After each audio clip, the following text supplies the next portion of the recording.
Hello students, আমি Moumita ma'am. আশা করি তোমরা সকলে খুব ভালো আছো। Welcome back to our channel. Students, আজকে আমি তোমাদের এই ক্লাসে সেকেন্ড সেমিস্টার মেজর ইংলিশ থেকে যে মিডিয়া ড্রামা রয়েছে বা ইউরিপিডিস, সেখান থেকে একটি খুবই ভাইটাল কোয়েশ্চেন, মিডিয়াস মাদারহুড, বা এই গল্পে মিডিয়া যে রয়েছে, গল্পের প্রোটাগনিস্ট, তার মাতৃত্ব, তার মাদারহুডের ওপরেই কিন্তু আজকের ক্লাসটা হবে। এই কোয়েশ্চেনটা নিয়ে অনেকেই আমাকে রিকোয়েস্ট করেছিল যে ম্যাম এটা হচ্ছে আমাদের দরকার এই কোয়েশ্চেনটা নিয়ে। তো অনেকে বলেও ছিল এটা যে ম্যাম এটা হচ্ছে আপনি একটু ডিসকাস করে দিন, ইউটিউবে ক্লাস নিয়ে নিন। তো তাদের রিকোয়েস্টটা রেখেই আজকে এই ক্লাসটা আমি নিচ্ছি। তো যারা দেখছো তারা একটু দয়া করে হচ্ছে ফার্স্ট থেকে শেষ পর্যন্ত দেখবে, তোমাদেরই হেল্প হবে আশা করছি।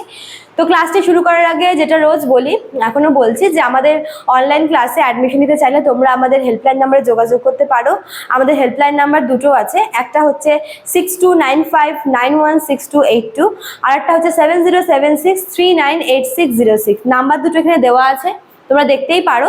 এবং তোমরা হচ্ছে যারা যোগাযোগ করতে চাও বা যে কোনো নোটস নিয়ে যদি তোমাদের কোনো কোয়ারি থাকে, তোমরা কিন্তু আমাদের এই হেল্পলাইন নাম্বারে যোগাযোগ করে অবশ্যই আর কি আমাদের সাথে যুক্ত হয়ে যেতে পারো। ঠিক আছে, চলো দেরি না করে শুরু করে দিই আজকের টপিক। ঠিক আছে, দেখো আজকের ক্লাসটা হচ্ছে মিডিয়াস মাদারহুড বা মিডিয়ার যে মাতৃত্ব।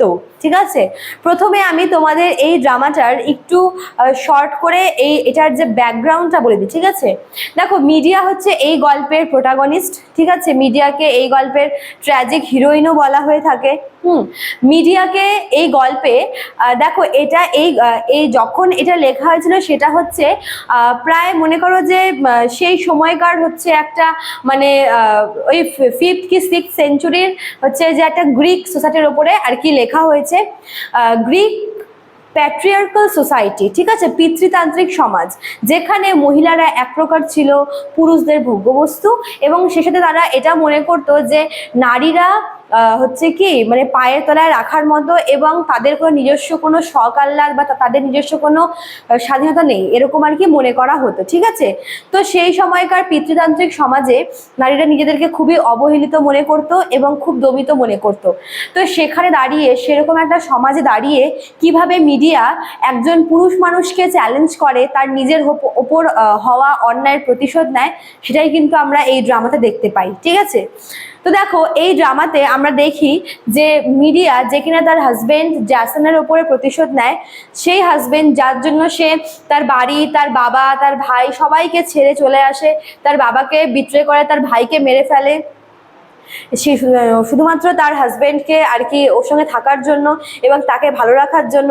এবং আমরা আলটিমেটলি দেখি যে জ্যাসন কি করে, জ্যাসন কিন্তু মিডিয়াকে বিট্রে করে, শুধু মিডিয়াকে না, মিডিয়ার ছেলে মেয়েকেও, মানে জ্যাসনেরও ছেলে মানে আর কি ছেলেদেরকেও আর কি তার চিলড্রেনদের বিট্রে করে, এবং হচ্ছে করিন্থের যে কিং আছে ক্রেয়ন, তার একমাত্র মেয়ে গ্লসিকে বিয়ে করে। ঠিক আছে, এবং এতে কিন্তু মিডিয়া ভীষণই অপমানিত বোধ করে।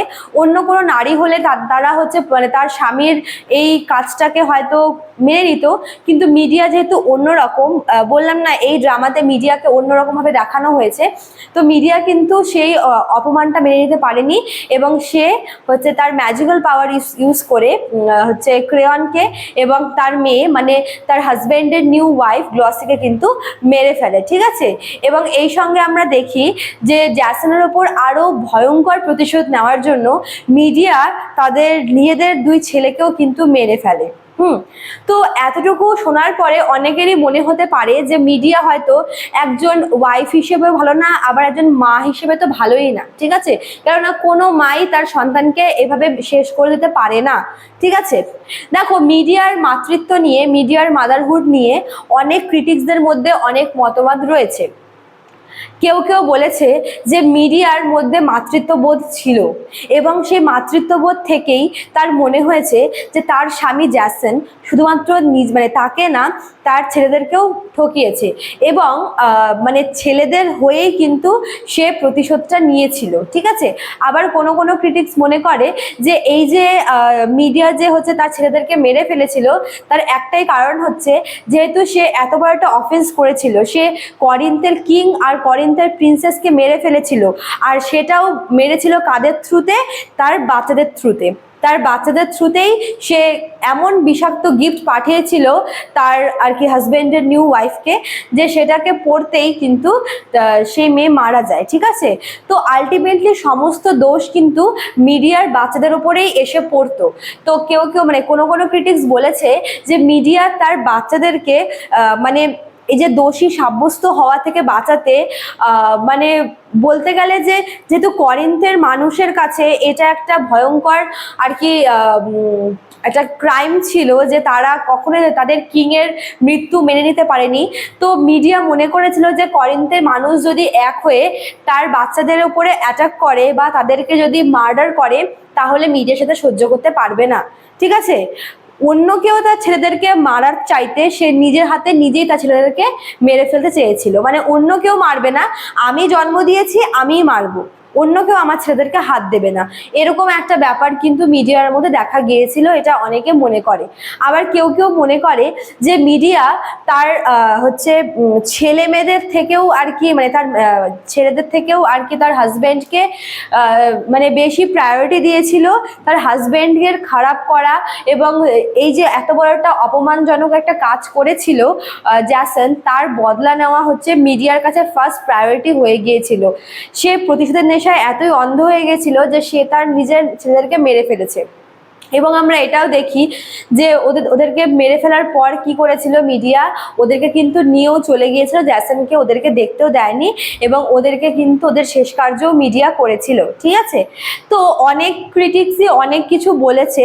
তো মিডিয়ার মাদারহুডের মধ্যে আমরা যেটা প্রথম দেখতে পাই সেটা হচ্ছে মিডিয়া হচ্ছে দেখো সে হয়তো তার ছেলেদেরকে বাঁচানোর জন্য বা মনে করো তাদেরকে যাতে অন্যের হাতে মরতে না হয় তার জন্য সে এত বড় একটা ক্রাইম করেছিল, যেটা হচ্ছে আসলেই তার মাদারহুডের পরিচয় দেয়। কিন্তু মানে আরেকটু খতিয়ে দেখতে গেলে দেখা যায় যে মিডিয়ার কাছে কিন্তু তার ছেলেদের থেকেও তার হাজবেন্ডের উপরে বদলা নেওয়াটা বেশি প্রায়োরিটি হয়ে দাঁড়িয়েছিল। ঠিক আছে, আর তাই এত বড় অফেন্সিভ একটা কাজ সে করতে পারলো। তো স্টুডেন্টস, আশা করি তোমরা বুঝলে আজকের ক্লাসটা। ভালো লাগলে অবশ্যই লাইক কমেন্ট করবে, শেয়ার করবে। দেখা হচ্ছে নেক্সট ক্লাসে। Thank you.